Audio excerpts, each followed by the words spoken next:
Good day mga ka-farmlat. Ayan, so officially sold na po ang Vlog 128 natin. 2.1 hectare, location po nito is Taggawan, Quezon. And ang buyer po natin is from Norway. Ayan, so nandito po tayo ngayon sa property.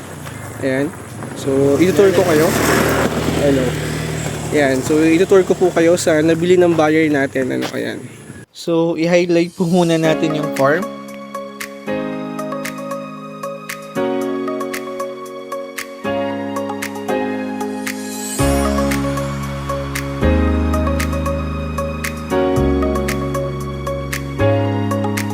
Rice lang niya ako farmland. Ayan, so napakaganda po ng ambience dito. Province to province. Panalo. Oo, so nasa 100 pieces na pananyog. Ayan. So nasa 100 pieces po ito ng nyog mga ka-farmland, more or less. Nakakailang buo yan sa harvest? 1,000. Nakaka-1,000.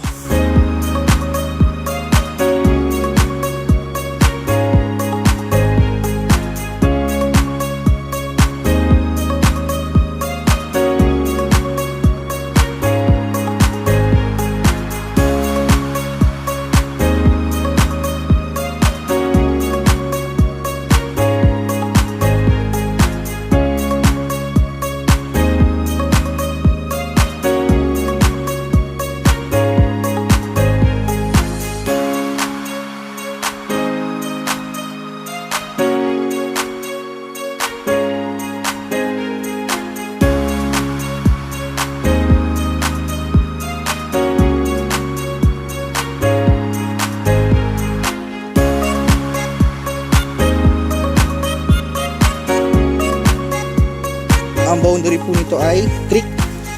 Ayan, so napakaganda. Napakalinis ng tubig dito. Kung papansin nyo mga ka-farmlat, so halos wala kang makikita dyan na basura na plastic. So kalimitan, ito yung dahon lang. So, ibig sabihin, malinis yung sapa natin.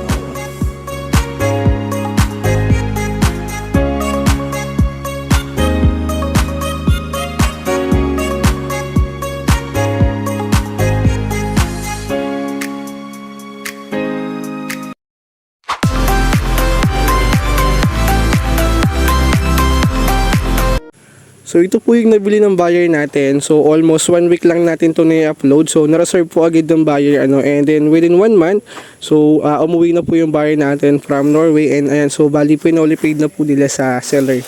And ito po yung napakaganda natin buyer, ma'am. Okay naman.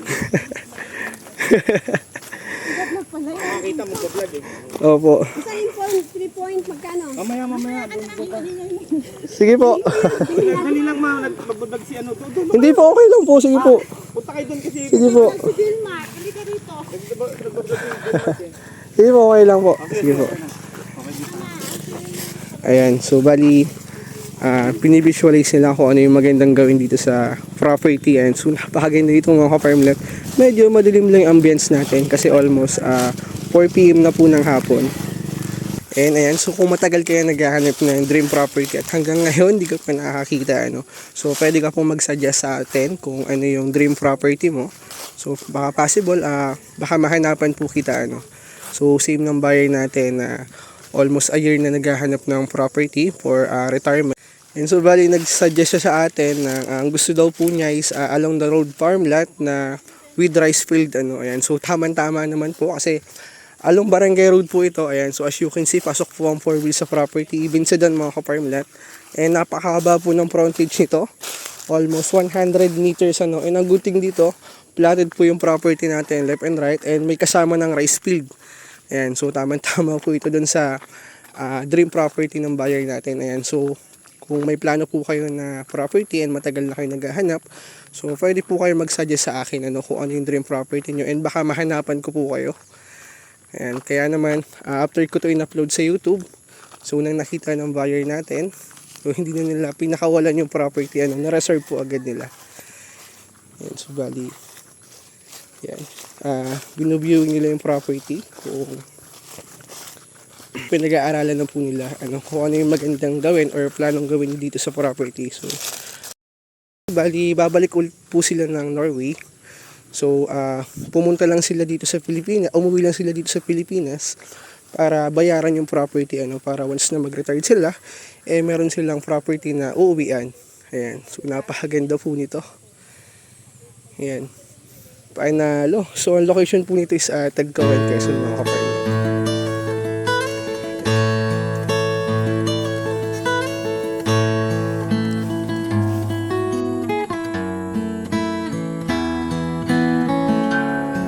So, bali, bibili na rin po ng buyer natin yung kalabaw and para package na. Ano. And so, may piglet po dun sa piggery. So, bibilhin na rin ng buyer natin. So, parang tunay na to. Ayan. So, willing talaga sila mag-farming. And so, nakakatuwa mga ka-farmland kasi nasa abroad sila. Pero, umuwi sila dito sa Pilipinas. And dito nila pala naman retired, ano. Ayan, kasi mataas po ang living expenses sa abroad. So, although malaki yung kita, pero malaki din yung expenses. Kaya, kalimitan po ng buyer ko is bumibili talaga ng property dito sa Pinas, so para for retirement po nila, ano. So good idea naman yun mga ka-farmlet na advance ka. So kasi ito naman po yung perfect timing na mamili ng property dito sa Quezon habang hindi pa tapos yung development, ano. So nagsisimula pa lang. Yan, so papunta na po tayo sa progressive na lugar, ang Quezon. So dahil tapos na yung development sa Manila, so Quezon naman po yung ini-improve nila. Kaya ito po yung perfect time to invest dito sa Quezon Province. Ayan, so habang nagsisimula pa lang yung development sa area. So ayan, flex ko lang, may bahay na rin po ito. Konting renovation na lang, half bali na po yan.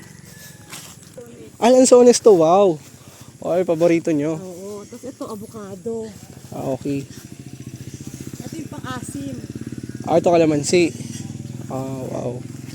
Okay. Ito nga pala kay Sir Ace. Sige po. And ang good thing dito, sa nabiling property nila ma'am, ayan. So may linya na po ng kuryente, kaya nakakatuwa. And ang boundaries po nito is creek running water yan. Ayan, pwede nyo mapanood dyan sa vlog 128. Naku, talagang ideal to mga ka-farmlet.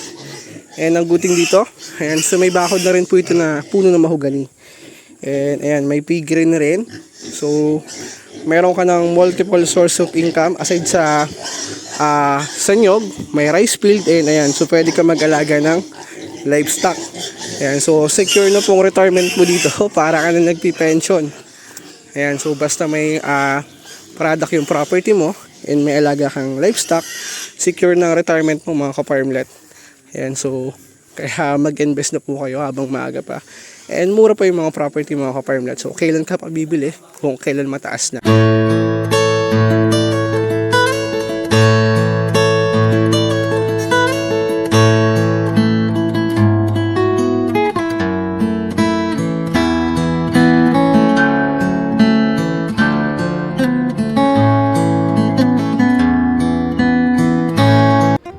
After po mag-sign up ng buyer natin, ayan, so bali nag-down payment lang po tayo ng 300,000 na cash sa seller, and yung remaining naman po is bank transfer na lang for security rin both side ng buyer and seller natin. At syempre, after transaction, so hindi po mawawala ang kainan. Ayan, so meron tayo ditong suman. Ayan, saging. Anong luto ito, kuya? Minuto. Minudo. Ayan, so meron tayong brown rice. And ayan, may lechon. Ay, grabe. Ayan, so may bilhin sa dulo. Panalo.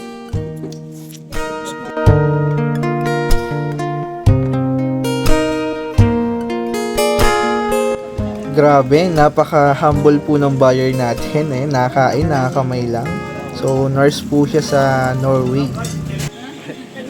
Vlog ka na naman yan, ha? Ayan, sir. Ito po natin from Norway. Ayan. Sir. Sir, kamusta yung properties? Ayos, maganda. Panalo naman, sir. Panalo. Medyo may hassle lang ng konti sa document. Kaya naman yan.